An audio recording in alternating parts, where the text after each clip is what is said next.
Who gave you this food? Mama Kelechi. What? No! You can't take this. Shh. It's okay. It hurts. I know. I'm here. Thank you. The night the food was shared, nobody thought anything of it. It was just one of those evenings where power had gone out again, and people dragged their chairs outside to escape the heat. Children played in the dust, adults complained about life, and someone suggested they all eat together, since most of them had cooked already. Ijeoma had not planned for that. Her pot sat inside, covered, untouched since she finished cooking. She had stood in the kitchen for a long time earlier, staring at the small packet she bought from a roadside chemist. The woman had asked no questions, just handed it over quietly. Be careful how you use it. That warning had stayed with her, but not enough to stop her. For weeks she had been watching her neighbor Esther live the life she felt was stolen from her. Same kind of marriage, same starting point, but somehow Esther's life kept improving, while hers stayed stuck. The comparison had turned into resentment, and the resentment had slowly curdled into something darker. She didn't want to fight, didn't want drama. She just wanted an end to that feeling. So she stirred the powder in quietly, watched it disappear into the stew. The food was meant for Esther. She had planned it carefully. Esther always visited in the evenings, always ate if invited, always trusted her. But that night, everything shifted. Bring your food outside. Let's all eat together. Ijeoma hesitated, just for a moment. Then she carried the pot outside. Plates were shared. Food moved from hand to hand. People laughed, scooped, tasted everything without thinking. Ijeoma's heart started racing. She tried to track where her food went, who took what, which plates, but it was impossible. Too many hands, too much noise. Then she saw it. Her son Chidi, sitting in the dust, eating happily from a plate she didn't serve him. Where did you get that? She asked, keeping her voice steady.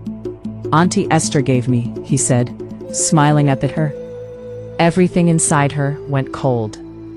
The damage didn't happen instantly. That was the worst part. Chidi didn't collapse.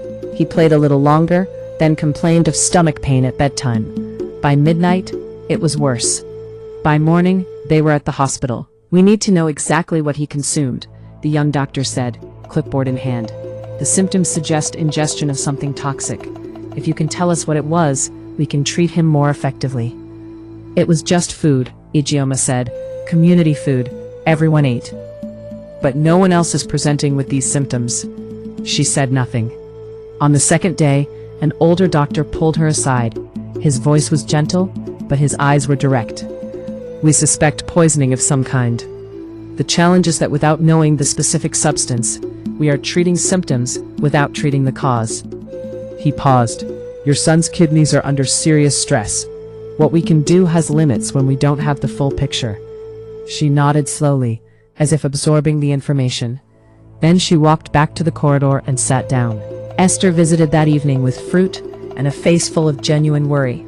She hugged Ijeoma tightly and said she had been praying. She sat for an hour, then pressed money into Ijeoma's hands before leaving. Ijeoma held the money long after she left. She had never actually hated Esther. She understood that now, sitting in a hospital corridor with her son's monitors beeping faintly down the hall. She had hated herself, the shape of her own life, and she had aimed that hatred outward because inward was too honest a direction. On the third night, Chidi woke and called for her. She went immediately, took his small hand, sat at the edge of his bed. Mama, I'm here. My stomach hurts. I know.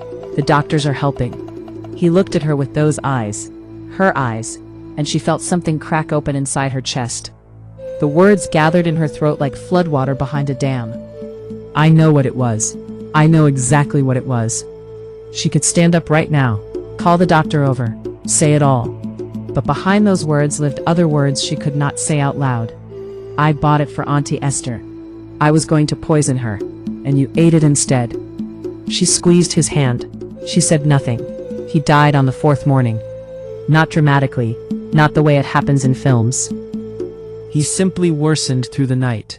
And when she arrived at the ward at 6 a.m., a nurse intercepted her in the corridor with a face that said everything before a single word was spoken. They had done what they could. The compound mourned the way communities do, loudly, collectively, women filling her small apartment with presents and grief. Neighbors who had eaten from that same communal meal came and went, offering condolences, telling each other it was just one of those things. A child's body is fragile. Sometimes God calls them early. Nobody suspected.